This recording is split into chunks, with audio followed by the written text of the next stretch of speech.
ಬೆಳಗಾವಿಯಲ್ಲಿ ಪಿಡಬ್ಲ್ಯೂಡಿ ಸಚಿವರು ಹೇಳಿಕೆ ಕೊಟ್ಟಿದ್ದಾರೆ.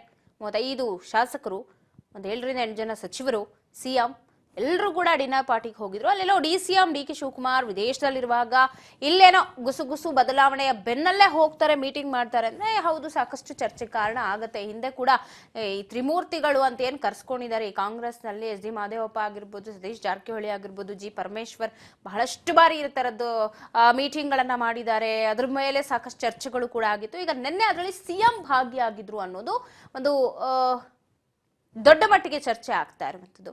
ಸೊ ಈಗ ಆ ವಿಚಾರಕ್ಕೆ ಸಂಬಂಧಪಟ್ಟಂತೆ ಬೆಳಗಾವಿಯಲ್ಲಿ ಪಿಡಬ್ಲ್ಯೂಡಿ ಸಚಿವ ಸತೀಶ್ ಜಾರಕಿಹೊಳಿ ಮಾಹಿತಿಯನ್ನು ಕೊಟ್ಟಿದ್ದಾರೆ. ಡಿನ್ನರ್ ಮೀಟಿಂಗ್ ವಿಚಾರಕ್ಕೆ ಸಂಬಂಧಪಟ್ಟಂತೆ ಏನ್ ಸಚಿವರು ಶಾಸಕರು ಸಿಎಂ ಎಲ್ಲ ನಮ್ಮ ಮನೆಗೆ ಬಂದಿದ್ರು, ಅದೇನು ಹೊಸದಲ್ಲ, ಬರ್ತಾರೆ, ಬಂದು ಹೋಗ್ತಾರೆ. ಸಿಎಂ ಹಿಂದೆ ಕೂಡ ಬಹಳಷ್ಟು ಬಾರಿ ನಮ್ಮ ಮನೆಗೆ ಬಂದಿದ್ದಾರೆ. ಅದರಲ್ಲಿ ಏನು ತಪ್ಪು ಹುಡ್ಕೋದು, ಅದರಲ್ಲೂ ಒಂದು ಊಹಾಪೋಹ ಹೇಳೋದು, ಗುಸುಗುಸು ಮಾಡೋದು, ಇದ್ಯಾವುದು ಕೂಡ ಬೇಡ ಅಂತ ಕ್ಲಾರಿಟಿ ಕೊಟ್ಟಿದ್ದಾರೆ ಬೆಳಗಾವಿಯಲ್ಲಿ ಮಾತನಾಡ್ತಾ. ಹೊಸ ವರ್ಷಕ್ಕೆ ಸೇರ್ಬೇಕು ಅಂತ ಇದ್ವಿ, ಸೊ ಹಂಗಾಗಿ ಸೇರಿ ಡಿನ್ನರ್ ಮಾಡಿದೀವಿ. ಅಧ್ಯಕ್ಷರು ಸಿಎಂ ಯಾರು ಚೇಂಜ್ ಆಗ್ತಾರೋ ನಮಗೆ ಗೊತ್ತಿಲ್ಲ, ಅದ್ರ ಬಗ್ಗೆ ನಾವು ಮಾತನಾಡು ಕೂಡ ಇಲ್ಲ. ರಾಜಕೀಯ ವಿಚಾರ ಸಂಘಟನೆ ಬಗ್ಗೆ ಸ್ವಾಭಾವಿಕವಾಗಿ ಚರ್ಚೆ ಆಗುತ್ತೆ ಎಲ್ಲರೂ ರಾಜಕೀಯ ನಾಯಕರು ಕೂತಂತ ಸಂದರ್ಭದಲ್ಲಿ. ಅದು ಬಿಟ್ಟು ಬೇರೇನೂ ಮಾತುಕತೆ ನಡೆದಿಲ್ಲ ಅಂತ ಹೇಳಿ ಸತೀಶ್ ಜಾರಕಿಹೊಳಿ ಹೇಳಿಕೆಯನ್ನ ಕೊಟ್ಟಿದ್ದಾರೆ ಬೆಳಗಾವಿಯಲ್ಲಿ ಮಾತನಾಡ್ತಾ. ಸಾಕಷ್ಟು ಚರ್ಚೆಗೆ ಕಾರಣವಾಗಿದ್ದಂತಹ ಮೀಟಿಂಗ್. ಸೊ ಏನ್ ಹೇಳಿದ್ರು ಹಾಗಾದ್ರೆ ಕೇಳೋಣ ಬನ್ನಿ. ಸಿಎಂ ನಮ್ಮ ಮನೆಗೆ ಬಂದು ಕೂಡುವ ಸಭೆ ಮಾಡಿದ್ರೆ ಈಗ 20 ತಿಂಗಳಲ್ಲಿ ಸುಮಾರು ಸಾರಿ ಕೂಡಿದ್ವಿ. ನಮ್ಮ ಮನೆಗೆ ಅವ್ರು ಬಂದಾರ, ಬೇರೆ ಅವರು ಮನೆಗೆ ನಾವು ಈಗೊಂದು ಮೊದಲೇ ಸಿಸ್ಟಮ್ ಇದ್ರಲ್ಲಿ ಏನಾದ್ರು ರಾಜಕೀಯವಾಗಿ ಬೇರೆ ಅರ್ಥ ವ್ಯವಸ್ಥೆ ಹೊಸ ವರ್ಷಕ್ಕೂ ಬಹಳಷ್ಟು ಮಂತ್ರಿಗಳು ಕೂಡಬೇಕು, ಮಾತಾಡ್ಬೇಕಾದ್ರೆ ಅದಕ್ಕೆ ಸಿಎಂ ಅವ್ರು ಕರ್ಸಿದ್ದಾರೆ. ಅಲ್ಲಿ ವಿಶೇಷವಾಗಿ ಅಂತ ಮಾತು ಕೊಡುವುದಿಲ್ಲ. ಅದೇ ಹೇಳಿದ್ರಲ್ಲ, ಈಗ ಅಲ್ಲಿ ಬಂದಾಗ ರಾಜಕೀಯ ಬಗ್ಗೆ ಸಂಘಟನೆ ಮುಂದಿನ 28 ನಮ್ಮ ಸರ್ಕಾರ ಬರಬೇಕು, ಇವೆಲ್ಲ ಚರ್ಚೆ ಸ್ವಾಭಾವಿಕ ಆಗಲ್ಲ ಅಂತ ಹೇಳಿಕ್ ಆಗಲ್ಲ.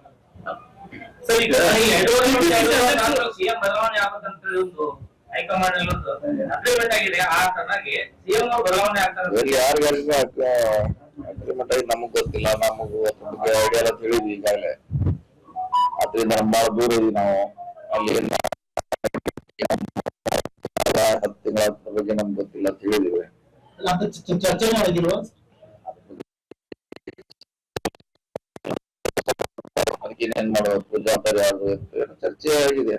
ಸರ್ ಮತ್ತೆ ಈ ಪಕ್ಷದಲ್ಲಿ ಒಬ್ಬರಿಗೆ ಒಂದೇ ಹುದ್ದೆ ಅಂತ ಹೇಳಿ ಹಂಗೇನಿದೆ ಕಂಡೀಷನ್ಸ್? ಕಾಯ್ದೆ ಇದೆ ಇದ್ರೂ ಕೂಡ ಒಂದೊಂದ್ ಸಾರಿ ಅನಿವಾರ್ಯ ಸಂದರ್ಭದಲ್ಲಿ ಕೊಟ್ಟಿದ್ದಾರೆ. ಈಗ ಅದನ್ನೇನು ಚೇಂಜ್ ಮಾಡೋದು? ನಿಮ್ಮ ಒಪಿನಿಯನ್ ಒಂದೇ ಇರ್ಬೇಕಾ ಒಬ್ಬರಿಗೆ 2 ಹುದ್ದೆ ಇರ್ಬೇಕಾ? ಯಾಕೆ ಹೇಳಕ್ಕಾಗಲ್ಲ. ಒಂದೇ ಹುದ್ದೆ ಅವ್ರಿಗೆ ಸಾಮರ್ಥ್ಯ ಕೆಪಾಸಿಟಿ ಇದ್ರೆ ಕೊಡಬಹುದು, 2 ಕೊಡಬಾರ್ದು ಅಂತ ಏನಿಲ್ಲ. ಅದೇ ಇವರು ಕಂಡೀಷನ್ ಮಾಡಿದ್ದಾರೆ. ಇದು ಉದಯಪುರ ಘೋಷಣೆ ಅಂತ ಮಾಡಿದ್ದಾರೆ, ಒಬ್ಬರು ಒಂದೇ ಹುದ್ದೆ. ಅದ ಅನಿವಾರ್ಯ ಇತ್ತು, ಅವನಿಂದ 2 ಕೊಡಕ್ ಬಂದಾಗ ಕೊಡಬಾರ್ದು ಅಂತ ಇಲ್ಲ. ಈಗಾಗಲೇ ಡಿ.ಕೆ. ಶಿವಕುಮಾರ್ ಇದಾರೆ, ಬೇರೆ ಬೇರೆ ಸ್ಟೇಟ್ನಾಗೂ 2 ಹುದ್ದೆಗಳು ಇದಾವ, ಇಲ್ಲಂತಿಲ್ಲ. ಹಂಗೇನು ಅನಿವಾರ್ಯ ಇಲ್ಲ. ಅದು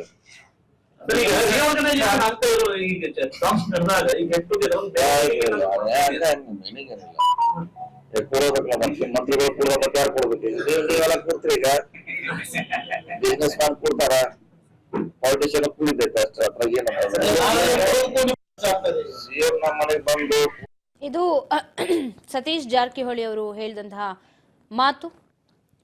ಸೊ ಇದರಲ್ಲಿ ಯಾವುದೇ ಬೇರೆ ಬೇರೆ ರೀತಿಯಾದಂತಹ ವಿಚಾರಗಳನ್ನ ಹುಡುಕುವ ಅವಶ್ಯಕತೆ ಏನಿಲ್ಲ. ಅದು ಯಾವಾಗಲೂ ಕೂಡ ಬರ್ತಾರೆ, ಈಗಲೂ ಅದೇ ಥರ ಬಂದಿದ್ದಾರೆ.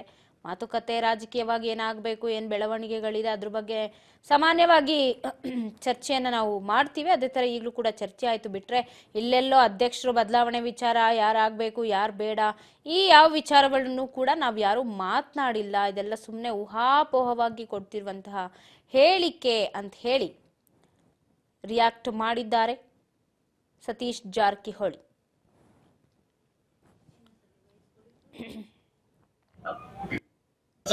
ಸಿಎಂ ನಮ್ಮ ಮನೆಗೆ ಬಂದು ಕೂಡುವ ಸಭೆ ಮಾಡಿದ್ರೆ ಈಗ 20 ತಿಂಗಳಲ್ಲಿ ಸುಮಾರು ಸಾರಿ ಕೂಡಿದ್ವಿ. ನಮ್ಮ ಮನೆಗೆ ಅವ್ರು ಬಂದಾರ, ಬೇರೆ ಅವರು ಮನೆಗೆ ನಾವು ಇದು ಮೊದಲೇ ಮೊದಲೇ ಸಿಸ್ಟಮ್ ಇದ್ರಲ್ಲಿ ಏನಾದ್ರು ರಾಜಕೀಯವಾಗಿ ಬೇರೆ ಅರ್ಥ ಕಲ್ಪಿಸಿದ್ದಾರೆ. ಹೊಸ ವರ್ಷಕ್ಕೂ ಬಹಳಷ್ಟು ಮಂತ್ರಿಗಳು ಕೂಡಬೇಕು, ಮಾತಾಡ್ಬೇಕಾದ್ರೆ ಅದಕ್ಕೆ ಸಿಎಂ ಅವ್ರು ಕರೆಸಿದ್ದಾರೆ. ಅದ್ರಲ್ಲಿ ವಿಶೇಷವಾದಂತ ಮಾತು ಕೊಡುವುದಿಲ್ಲ.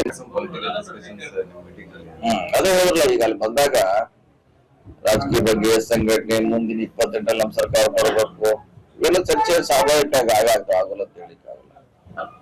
ಸರ್, ಈಗ ಈ 2 ಸಿಎಂ ಬದಲಾವಣೆ ಆಗಬೇಕಂತ ಒಂದು ಹೈಕಮಾಂಡ್ ಅಲ್ಲಿ ಒಂದು ಅಗ್ರಿಮೆಂಟ್ ಆಗಿದೆ. ಆ ತರನಾಗಿ ಸಿಎಂ ಬದಲಾವಣೆ ಆಗ್ತಾರೆ. ಯಾರಿಗಾರಿಗೂ ಅಗ್ರಿಮೆಂಟ್ ಆಗಿ ನಮಗ್ ಗೊತ್ತಿಲ್ಲ, ನಮಗೂ ಅದ್ರ ಬಗ್ಗೆ ಐಡಿಯಾ ಎಲ್ಲ ತಿಳಿದ್ವಿ ಈಗಾಗಲೇ.